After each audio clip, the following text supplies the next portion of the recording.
ফুটপাত দখল করে বাজার বসেছিল সেটা কি উদ্ধার করা গেছে? গালিব, এই জায়গাটিতে মূলত এই নবাবগঞ্জের এই সড়কটি এবং মূলত মেয়র মোহাম্মদ হানিফ ফ্লাইওভারের পর থেকে শুরু করে এই কাপ্তান বাজারের চারিদিকে প্রতিদিনই কিন্তু নানান রকম আমরা দেখি যে ফুটপাতে এবং রাস্তা দখল করে দোকান বসে। মূলত সেই রাস্তাটিকে চলাচল উপযোগী করার জন্য এই অভিযান, এবং আমরা দেখছিলাম যে রাত 11টার কিছুক্ষণ পর থেকে এই অভিযান শুরু হয়েছে এবং এই মুহূর্তেও অভিযান চলছে। এবং এই অভিযানের মধ্যে কিন্তু আমরা দেখেছি যে সেনাবাহিনীর সদস্যরা অংশ নিয়েছেন, পুলিশের সদস্যরা অংশ নিয়েছেন এবং তারা মূলত এই রাস্তা দখল করে যারা ব্যবসা করতেন সেই ব্যবসায়ীদের নানান দোকানপাট, ভ্যান এবং অনেকে এই জায়গাটিতে আমরা দেখেছি যে তারা লোহার ব্যারিকেড দিয়েও কিন্তু কিছু জায়গায় সড়ক বন্ধ করে রেখেছিল। সেই ব্যারিকেডগুলো কিন্তু এই অভিযানের মাধ্যমে আমরা দেখেছি সরিয়ে দেওয়া হয়েছে এবং সেগুলো কিন্তু ইতিমধ্যে জব্দ করা হয়েছে। এবং এর মধ্যে আমরা দেখছিলাম যে সেনাবাহিনীর যারা সদস্য রয়েছেন সেই সেনাবাহিনীর সদস্যরা কিন্তু যারা এখানে রাস্তা বন্ধ করে রেখেছিলেন তাদের সঙ্গে কিন্তু নানা রকম কথাবার্তা বলেছে এবং নির্বাহী ম্যাজিস্ট্রেটের উপস্থিতিতে এখানে আমরা দেখেছি যে বেশ কয়েকটি দোকানে কিন্তু দোকানদারকে জরিমানাও এখানে করা হয়েছে। আমরা এই মুহূর্তে দেখছি যে নির্বাহী ম্যাজিস্ট্রেট যিনি রয়েছেন, নির্বাহী ম্যাজিস্ট্রেট কথা বলছে। আমরা মূলত তার কথা শুনলে, তার কথায় যদি আমরা যেতে পারি তাহলেই আমরা মূলত জানতে পারবো যে এই অভিযানের মাধ্যমে তারা মূলত কি কি উচ্ছেদ করলেন এবং কাকে কি পরিমাণ জরিমানা করলেন। আমরা সরাসরি এই ম্যাজিস্ট্রেটের বক্তব্যে চলে যেতে চাই। আচ্ছা, আমরা এই পর্যন্ত 5টা গাড়িকে প্রতি গাড়িকে 5,000 টাকা করে আমরা জরিমানা করেছি। এবং এটি মূল সড়ক থেকে ফুটপাথ পর্যন্ত না, এটি হচ্ছে যে জনপথের চলাচলের যে কোনো জায়গায় যদি অবৈধভাবে অনুমোদনবিহীনভাবে তারা প্রবেশ করে জনস্বার্থ বিঘ্ন ঘটায় বা তারা ব্যবসায়িক কার্য পরিচালনা করে। জি,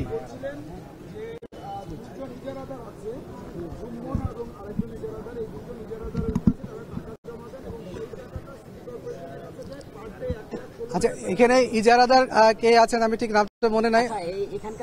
একজন ইজারাদার কে আছেন আমার ঠিক ইজারাদার ঠিক কে আছেন এটা আমার নাম বলতে পারছি না। তবে যেটি হচ্ছে যে আমি তো বলেছি যে ফ্লাইওভার নিচে 2টি অংশে এটি ইজারা দেওয়া আছে সিটি কর্পোরেশন থেকে। তো সেই ইজারার যেটা একটা চুক্তি থাকে বা মেয়াদ থাকে, ইজারা মেয়াদ হতে এখন এটি খাস কালেকশন করা হচ্ছে। আবার এটা ইজারার প্রক্রিয়া চলমান আছে। যদি এটা টেন্ডার ড্রপ করে তারা ইজারা গ্রহণ করে তাহলে যিনি ইজারাদার হবেন তিনি এটা টাকাটা উঠাবেন। এখন এটি খাস কালেকশন করা হচ্ছে। জি, আমি মোহাম্মদ আমিনুল ইসলাম, নির্বাহী ম্যাজিস্ট্রেট, ঢাকার দক্ষিণ সিটি কর্পোরেশন। আমিনুল ইসলাম না? জি, থ্যাংক ইউ। আসসালামু আলাইকুম। আমরা শুনছিলাম নির্বাহী ম্যাজিস্ট্রেট যিনি এখানে এসেছেন তিনি মূলত বলছেন যে এই যে সড়কটি রয়েছে এই সড়কের মূল রাস্তাটি দখল করে যারা ব্যবসা করতেন তাদেরকে এই জায়গা থেকে সরিয়ে দেওয়া হয়েছে এবং সাংবাদিকদের দিক থেকে প্রশ্ন করা হয়েছিল যে এই মেয়র মোহাম্মদ হানিফ ফ্লাইওভারের নিচের কিছু জায়গায় ইজারা দেওয়া হয়েছে। তো সেক্ষেত্রে তারা বলেছেন যে ইতোমধ্যে সেই ইজারার যে চুক্তি বা মেয়াদ যাকে বলে সেই মেয়াদও কিন্তু ইতিমধ্যে অতিক্রম হয়েছে, যার কারণে তারা সেসব জায়গা থেকেও যারা অবৈধভাবে এখানে ব্যবসা করছিলেন তাদেরকে সরিয়ে দেওয়া হয়েছে। এবং সেনাবাহিনীর সদস্যরা যখন কথা বলছিলেন এখানকার ব্যবসায়ীদের সঙ্গে তখনও আমরা দেখছিলাম যে তারা বলছেন যে এর আগেও একবার তাদেরকে এখানে যারা ব্যবসা করতেন তাদেরকে সতর্ক করা হয়েছে যেন তারা মূল সড়কটিতে প্রতিবন্ধকতা সৃষ্টি না করে ব্যবসা করে। সেক্ষেত্রে তারপরেও যেহেতু তারা করছে সেই বিষয়টি, সেই কারণেও কিন্তু আমরা দেখছি যে তাদের অনেককেই এখান থেকে সরিয়ে দেওয়া হয়েছে এবং কয়েকজনকেই জরিমানার আওতায় আনা হয়েছে।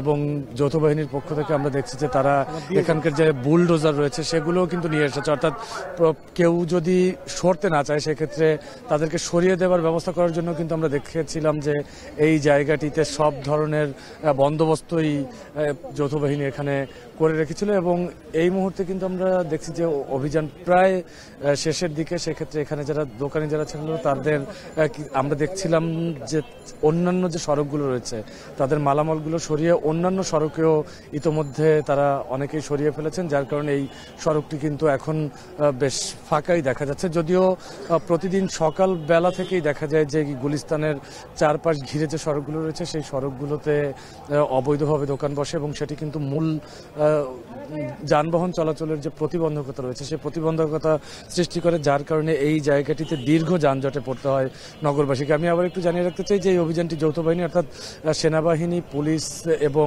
সিটি কর্পোরেশনের সদস্যরা রয়েছেন এবং একই সঙ্গে কিন্তু নিরাপদ সড়ক আন্দোলন যেটি রয়েছে নিরাপদ সড়ক আন্দোলনের প্রতিনিধিরাও আমরা দেখছি যে এই জায়গাটিতে উপস্থিত হয়েছেন এবং তারা বলছেন যে গুলিস্তানের এই সড়কটি অর্থাৎ এই মেয়র হানিফ ফ্লাইওভারের চারিদিকের যে সড়কটি কাপ্তান বাজার এবং নবাবপুরের এই বাজারকে কেন্দ্র করে যেটি বারবারই বেদখল হয়ে যায় সেই সড়কটি মূলত উচ্ছেদের জন্যই তাদের এই অভিযান।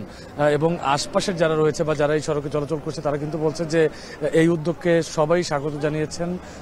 তারা বলছেন যে এই সড়কটি যেন ফাঁকা থাকে, তাদেরকে যেন যানজটের কবলে পড়তে না হয়। একই সঙ্গে আমি একটু জানিয়ে রাখতে চাই যে পদ্মা সেতু চালু হবার পরেই দক্ষিণবঙ্গের অনেকগুলো বাসও কিন্তু এই সড়ক দিয়ে চলাচল করে এবং এই জায়গাটিতে কাউন্টার রয়েছে। সেক্ষেত্রে এই জায়গাটিতে যেন যানবাহন একদম নিরবিচ্ছিন্নভাবে চলতে পারে বা যানবাহন যেন কোনো বাধা ছাড়া চলতে পারে সেই বিষয়টি নিশ্চিতের জন্যই কিন্তু এখানে যৌথ বাহিনী কাজ করছে।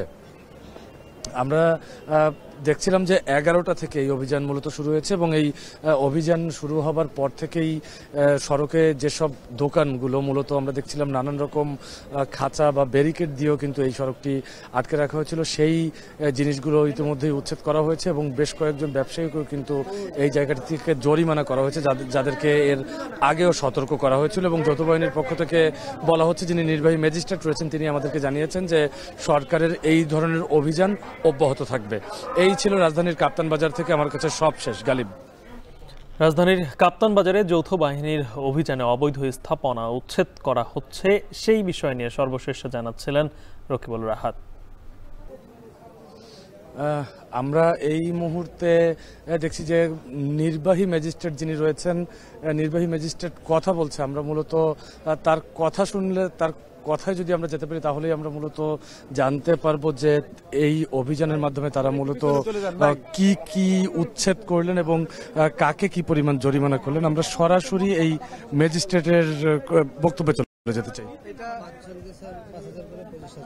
আচ্ছা, আমরা এই পর্যন্ত 5টা গাড়িকে প্রতি গাড়িকে 5,000 টাকা করে আমরা জরিমানা করেছি। এবং এতে মূল সড়ক থেকে ফুটপাথ পর্যন্ত না, এটি হচ্ছে যে জনপথের চলাচলের যে কোনো জায়গায় যদি অবৈধভাবে অনুমোদনবিহীনভাবে তারা প্রবেশ করে জনস্বার্থ বিঘ্ন ঘটায় বা তারা ব্যবসায়িক কার্য পরিচালনা করে। জি,